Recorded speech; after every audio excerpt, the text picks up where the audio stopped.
Estamos começando a reflexão do 22º domingo do tempo comum. E o versículo que foi escolhido para essa reflexão, é difícil escolher, né? A liturgia desse domingo é realmente uma liturgia muito rica em versículos para esta finalidade, né? A finalidade desta reflexão. E o que foi escolhido é o versículo 7 da primeira leitura, né, que é o capítulo 4 de Deuteronômio, que diz assim: Pois qual é a grande nação cujos deuses lhe são tão próximos como o Senhor nosso Deus, sempre que o invocamos? Aqui é Moisés que está falando ao povo para que o povo acolha a lei que ele está entregando, a lei que foi revelada por Deus, certo? A lei mosaica, a lei do Antigo Testamento. E ele está falando, vamos ouvir essa lei, povo de Deus, povo de Israel, né? Vamos seguir essa lei, vamos obedecer, para que as outras nações olhem e vejam, né? Nossa, como esse povo é um povo grande. Né? Por que as outras nações vão nos admirar? Porque qual é a nação cujos deuses são tão próximos como o nosso Deus quando nós o invocamos? Então, o que a gente pode tirar desse versículo, né? O que a gente consegue extrair desse versículo para a reflexão deste domingo? A liturgia ela toda fala de leis, né? De normas, né? E o Evangelho com um fechamento maravilhoso de Jesus Cristo, levando a lei à perfeição, tá? Mas independente dessa temática da lei, vamos pegar essa temática do que Moisés está falando aqui.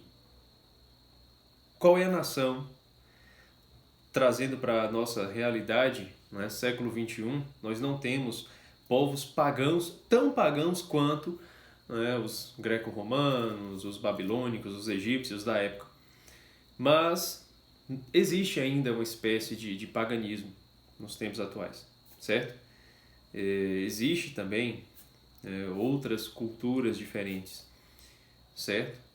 E independente da questão religiosa propriamente, qual é a nação, qual é a cultura cujo Deus, cujo próprio ensinamento religioso, a própria cosmovisão daquela cultura tem uma divindade, tem um Deus Criador Supremo tão próximo dos homens quanto o cristianismo? Qual deles? Tá? Aqui não é uma tentativa de, de preconceito contra as religiões. Não, vamos olhar o que as próprias religiões dizem de si mesmas. O que elas dizem de si mesmas. Né? O que elas dizem? Né? Como que a divindade suprema está em relação aos seres humanos? Qual é o tipo de relação que há entre a divindade, tal como a própria religião, tal como a própria cultura ensina, e os seres humanos? Vocês podem pensar em inúmeros exemplos aí, certo? Que não cabe aqui para a nossa reflexão, senão deixa de ser uma reflexão, se torna uma aula, né? Trazer inúmeros exemplos, né? Mas você já consegue pensar outras culturas diferentes, certo? E a proximidade que há entre Deus e os homens no cristianismo, que é muito mais estreita essa relação do que no judaísmo, né, em Moisés, que já era próximo, é um relacionamento único, inédito. Não há nenhuma outra cultura, nenhuma outra civilização, senão a judaico-cristã, onde Deus está tão perto do homem. Quando Moisés invocava a presença de Deus, Deus agia. Deus obedecia Moisés. Claro que Deus não se submete à vontade de Moisés, mas Deus está tão perto não só na questão material, né? Não é uma proximidade física, mas uma proximidade de uma relação, de um relacionamento entre Deus e o homem, de uma amizade que havia entre Deus e Moisés, de tal modo que Deus obedecia o que Moisés pedia. Porque Deus era amigo, Deus queria agradar. Deus estava perto.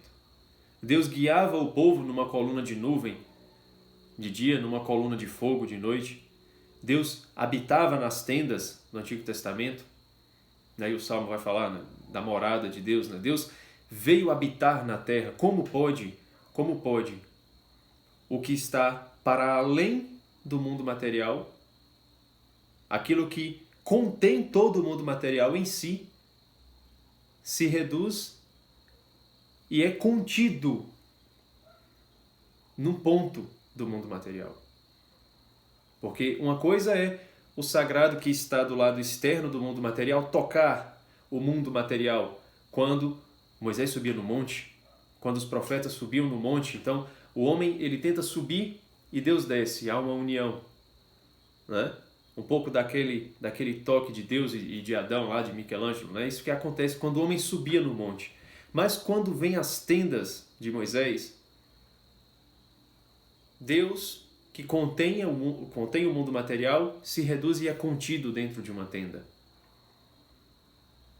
Depois de um templo, depois dentro do ventre de uma mulher, a Virgem Maria, e depois nas igrejas do mundo inteiro, nos sacrários do mundo inteiro, Deus é contido ali. Existe uma relação estreita entre Deus e o homem. Uma relação estreita. E essa relação estreita, ela não toca simplesmente o povo judeu que ia nas tendas. Ela não toca simplesmente a gente que vai comungar amanhã, a gente que vai para a Santa Missa, né? Ou hoje, se você já está assistindo esse vídeo no domingo, né? Mas agora que você está assistindo esse vídeo, agora que eu estou gravando esse vídeo, existe uma relação estreita entre nós e Deus. Existe uma relação estreita, corrijo, entre Deus e a gente. Porque Ele vem. O primeiro passo é dele. Não adianta nada, não adianta a gente fazer nada. Né? Nada que a gente fizer vai fazer com que a gente chegue até Deus. Porque as outras civilizações ficaram tateando, né? Tentando encontrar esse sagrado, essa divindade, esse anseio de transcendente que o ser humano tem, inscrito na sua natureza, com as suas divindades, com as suas culturas.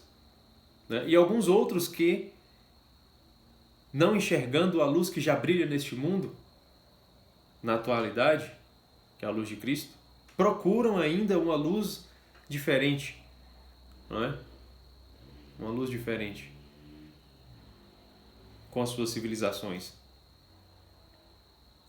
Mas para que essa relação aconteça, Deus dá o primeiro passo. Ele vem, ele brilha, ele se encarna, ele desce, ele vem ao nosso encontro.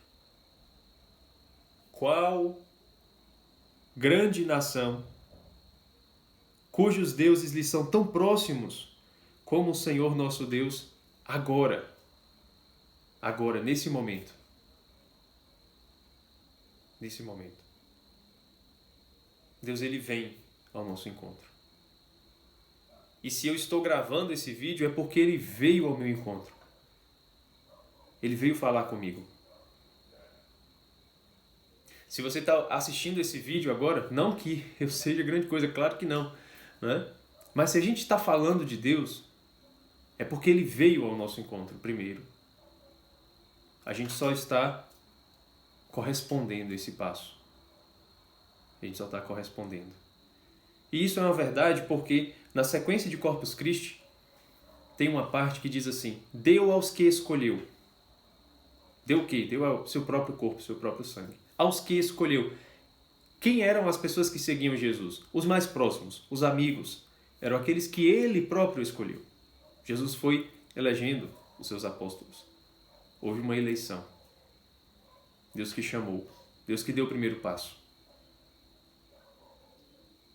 Um amigo me disse uma vez que o C.S. Lewis, no Cristianismo Puro e Simples, ele fala algo a respeito. Ele diz que é preciso que Deus dê o primeiro passo para que o próprio homem conheça quem é Deus. É preciso que Deus venha. Então, se a gente está buscando, é porque Deus já veio e já tocou. Então Deus está próximo de nós. qual nação, qual grande nação, cujos deuses são tão próximos? Se Deus nos toca, se Deus veio, Ele deu o primeiro passo, agora é hora da gente corresponder a esse passo. Então, que neste domingo, na liturgia deste domingo, na missa, você que vai comungar, agradeça esse primeiro passo de Deus e peça a Ele a graça de corresponder a esse passo, para que haja de fato uma verdadeira amizade entre aquele que deu o primeiro passo, que veio ao nosso encontro, e a gente. Que haja uma amizade tal como havia com Moisés, com os profetas, com os apóstolos, com os santos. Tá certo? Muito obrigado por ter acompanhado essa reflexão. Não deixe de colocar aí, né, o seu comentário, não deixe de curtir e de compartilhar também para outras pessoas, para estarmos juntos nesta reflexão. Tá certo? Um abraço e até a próxima.